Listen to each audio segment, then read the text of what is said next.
سورہ بقرہ کی آیت نمبر 37 ہے۔ اللہ تعالیٰ فرماتے ہیں فَتَلَقَّىٰ آدَمُ مِن رَبِّهِ كَلِمَاتٍ فَتَابَ عَلَيْهِ۔ پھر آدم علیہ السلام نے اپنے رب سے توبہ کے کچھ الفاظ سیکھ لیے جن کے ذریعے انہوں نے توبہ مانگی، تو اللہ تعالیٰ نے ان کی توبہ کو قبول کر لیا۔ اِنَّهُ هُوَ التَّوَّابُ الرَّحِيمُ، بے شک وہ بہت توبہ قبول کرنے والے اور مہربان ہیں۔ اس آیت مبارکہ کے ضمن میں پہلی بات جو مفسرین کرام فرماتے ہیں وہ یہ کہ جمہور کا عقیدہ یہی ہے کہ انبیاء گناہوں سے معصوم ہوتے ہیں، لیکن بہرحال آدم علیہ السلام سے جو معاملہ ہوا تھا یہ ایک اجتہادی معاملہ تھا اور ان سے جو خطا سرزد ہوئی تھی، لیکن یہ ان کا ارادی گناہ نہیں تھا۔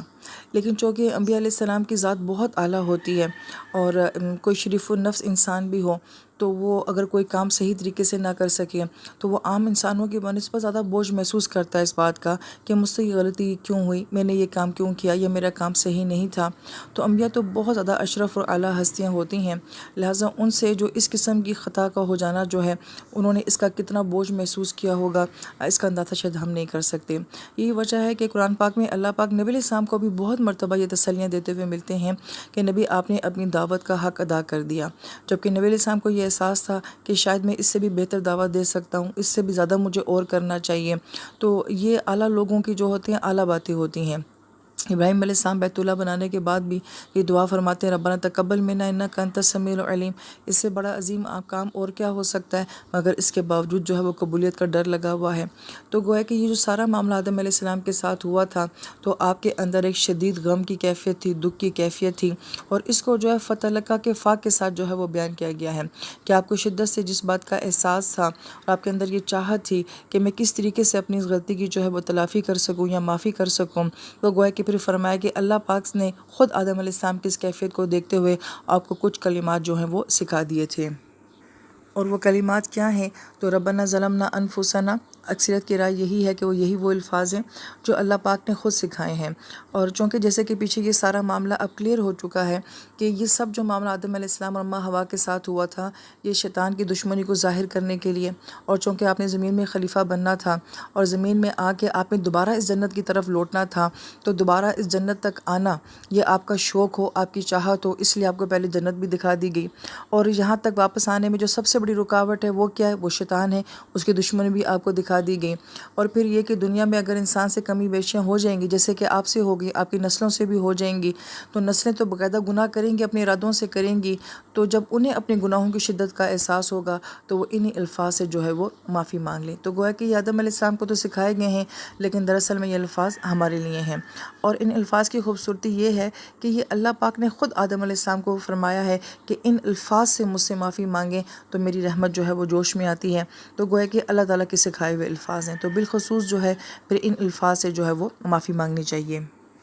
پھر ایک اور نقطہ جو فا سے بیان کیا جا رہا ہے کہ فوراً آدم علیہ السلام نے جو ہے وہ اللہ پاک سے معافی مانگی، کیونکہ فا عربی زبان میں تاکید کے لیے آتا ہے کسی کام کا فوراً کرنا، کہ جیسے آپ کو غلطی کا احساس ہوا آپ نے فوراً چاہا کہ وہ کسی طریقے سے اللہ تعالیٰ سے اپنی معافی مانگ لیں۔ یہاں پہ بڑا اہم نقطہ علماء کرام یہ بیان کرتے ہیں کہ شیطان انسان کی اس کیفیت کو جو ہے وہ بہت کیچ کرتا ہے اور انسان کے خلاف بڑا غلط استعمال کرتا ہے، کہ پہلے تو وہ انسان کو گناہ کرواتا ہے اسے بڑا چھوٹا، معمولی اور ہلکا دکھا کر، پھر جب وہ انسان وہ کر لیتا ہے تو اس کے بعد وہی گناہ اس کو بہت بڑا کر کے دکھانا شروع کر دیتا ہے، اس کی ندامت، اس کی غلطی کا احساس بہت زیادہ بڑا کر دیتا ہے، اور ایون پھر انسان کے دل میں یہ خیال آتا ہے کہ میں اتنا بڑا گنہگار ہوں، میں تو معاف نہیں ہو سکتا، میں اللہ کے سامنے کس منہ سے جاؤں، کس منہ سے میں جو ہے اس گناہ کی معافی مانگوں، اور میں اب دوبارہ پہلے کی طرح نہیں ہو سکتا۔ تو گویا کہ پہلے کروایا ہے اور پھر کروانے کے بعد اس گناہ کا اتنا بوجھ بڑھایا ہے کہ اب معافی مانگنے سے بھی اس کو رکوا دیا ہے۔ تو فا تلقہ میں فا ہمیں یہ بتا رہا ہے کہ جب کبھی انسان کو احساس ہو کہ میں نے غلط کر لیا ہے تو پھر یہ نہ سوچے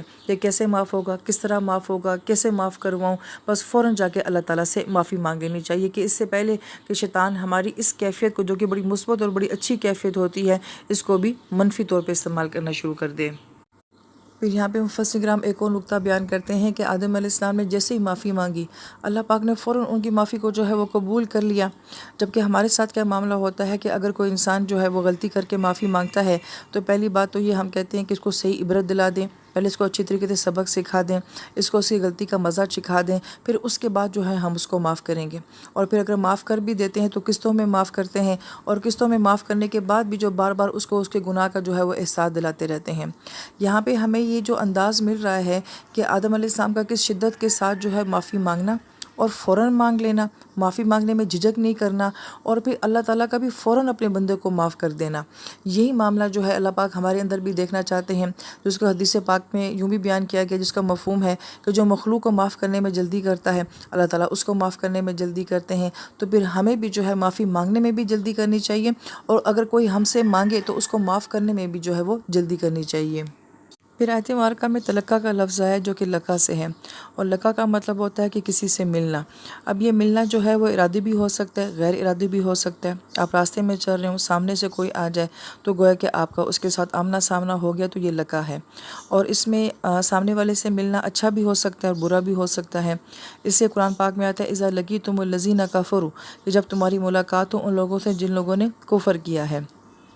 پھر اسی لفظ جو ہے لاقا یلاقی بھی بنتا ہے، اور اس میں یہ معنی ہوتا ہے کہ جب اپنا یہ باب چینج کرتا ہے کہ ایسی ملاقات جس میں ایک دوسرے کے لیے جواب دہ ہو جاتا ہے، جیسے کہ انہم ملاقو بربہم، کہ بے شک وہ اپنے رب سے جو ہے ملاقات کریں گے۔ تو یہ جو ہماری ملاقات ہماری رب کے ساتھ ہوگی، اس میں ہم اپنے رب کے سامنے اپنے اعمال کے جواب دہ ہوں گے، تو گویا کہ یہ ویسی ملاقات ہے۔ اور تیسرا بیان کیا جاتا ہے کہ اس آیت مبارکہ میں یہ باب تفاعل سے آیا ہے، اور باب تفاعل میں یہ معنی ہوتا ہے کہ جس کے پیچھے بہت کوشش، محنت، شوق ہو۔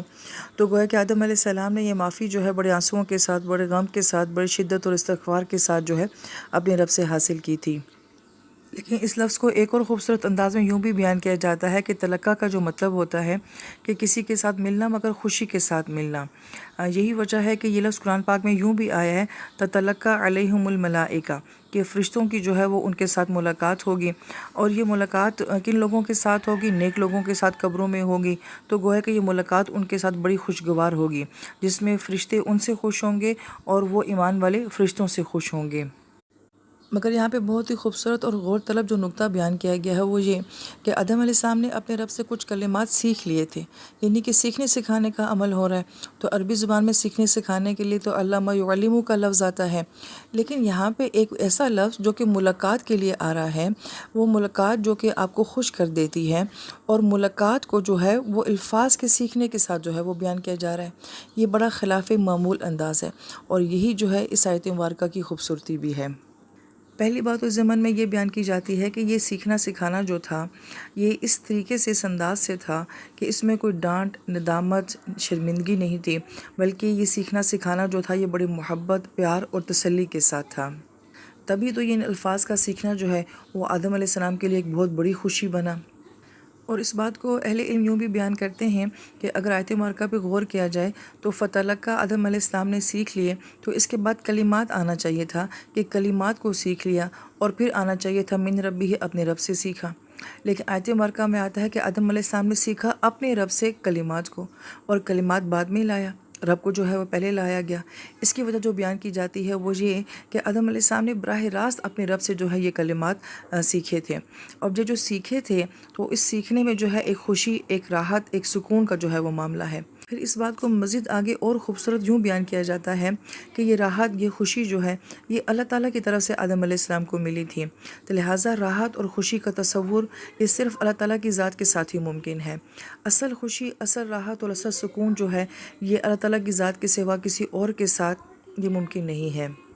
اور پھر مزید اگر غور کرتے چلے جائیں کہ یہ راحت، یہ سکون، یہ خوشی جو ہے اس کو ایک ملاقات کی صورت میں جو ہے وہ بیان کیا گیا ہے، تلقہ کے انداز میں جو ہے وہ بیان کیا گیا ہے۔ اور پھر اگر اس کی مزید گہرائی میں جائیں تو مفسرین کرام اور اس آیت مبارکہ کو کھولتے جاتے ہیں اور اس کی خوبصورتی کو بیان کرتے جاتے ہیں کہ یہ جو خوشی ہے اس کو منسوب کس چیز کے ساتھ کیا گیا ہے، کہ رب کے ساتھ، کہ رب سے یہ ملی ہے خوشی، مگر ساتھ کلمات کا ذکر بھی آیا ہے۔ اب یہ کلمات کیا ہیں؟ یعنی جب آیت مبارکہ میں یہ کہا جا رہا ہے کہ رب سے جو ہیں وہ کچھ کلمات سیکھ لیے ہیں، تو یہ کلمات کیا تھے؟ تو دراصل میں یہ کلام اللہ یعنی کہ قرآن کے الفاظ ہیں۔ اب جیسے ربنا ظلمنا انفسنا، یہی کلمات سیکھے ہیں نا، تو یہ کیا ہے؟ یہ کلام اللہ ہے، یہ قرآن کا حصہ ہے۔ تو اس ساری بات کا جو نچوڑ ہے اور جو لب لباب ہے وہ کتنا خوبصورت ہے کہ انسان کو یہ خوشی دنیا میں کیسے ملے گی؟ یہ قرآن سے ملے گی۔ وہ خوشی، وہ راحت، وہ سکون جو انسان اپنے رب کے ساتھ تلاش کرتا ہے دنیا میں، اس کو یہ خوشی کس چیز سے نصیب ہوگی؟ تو کلام اللہ، قرآن پاک سے نصیب ہوگی۔ لہٰذا اس کا مطلب یہ ہے کہ قرآن جو ہے وہ خوشی دیتا ہے، قرآن کے الفاظ کے اندر ایسی تاثیر ہے کہ جو اپنے پڑھنے والے کو خوش کر دیتا ہے، اس کو راحت دیتا ہے، سکون دیتا ہے، بہت غور طلب بات ہے۔